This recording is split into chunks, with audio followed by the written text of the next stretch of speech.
السلام علیکم ورحمۃ اللہ وبرکاتہ۔ بسم اللہ الرحمن الرحیم۔ مشہور تابعی حضرت عروہ بن زبیر مصیبتوں اور تکلیفوں پر بہت صبر کرنے والے تھے، صبر و استقامت کے پیکر تھے۔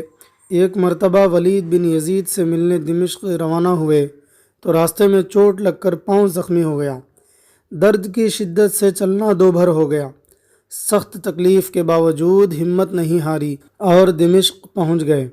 ولید نے فوراً طبیبوں کو بلوا بھیجا۔ انہوں نے زخم کا بغور جائزہ لینے کے بعد پاؤں کاٹنے کی رائے پر اتفاق کیا۔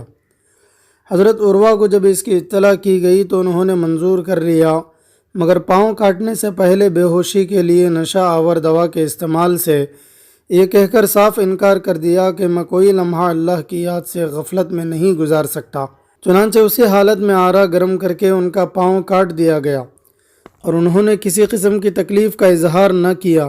پھر اپنا کٹا ہوا پاؤں سامنے رکھ کر فرمایا، کیا غم ہے اگر مجھے ایک عضو کے بارے میں آزمائش میں ڈال کر باقی اعضاء کے سلسلے میں امتحان سے بچا لیا گیا ہے۔ ابھی وہ اتنا کہہ نہیں پائے تھے کہ انہیں خبر ملی ان کا ایک بیٹا چھت سے گر کر انتقال کر گیا ہے۔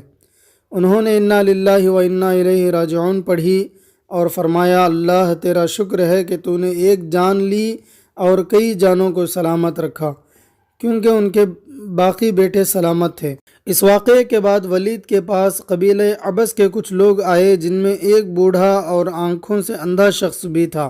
ولید نے اس سے اس کا حال پوچھا اور اس کی بینائی کے ختم ہونے کا سبب دریافت کیا تو وہ بتانے لگا، میں اپنے اہل و عیال اور تمام مال و اسباب لیے ایک قافلے کے ساتھ سفر میں نکلا۔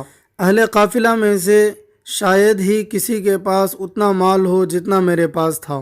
ہم نے ایک پہاڑ کے دامن میں رات گزارنے کے لیے پڑاؤ ڈالا۔ آدھی رات کے وقت جب سب میٹھی نیند سو رہے تھے، خدا کا کرنا ایسا ہوا کہ اچانک سیلاب آ گیا جو انسان، حیوان، مال و اسباب سب کچھ بہا کر لے گیا۔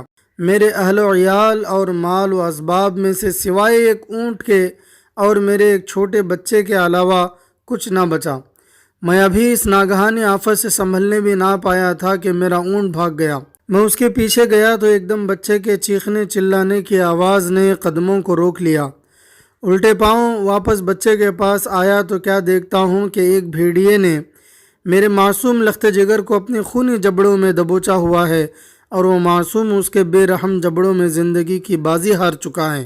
یہ دل خراش منظر دیکھنے کے بعد میں پھر اس اونٹ کے پیچھے ہو لیا۔ جب اس کے قریب پہنچا تو اس نے مجھے لات دے ماری، جس کی وجہ سے میری بینائی چلی گئی۔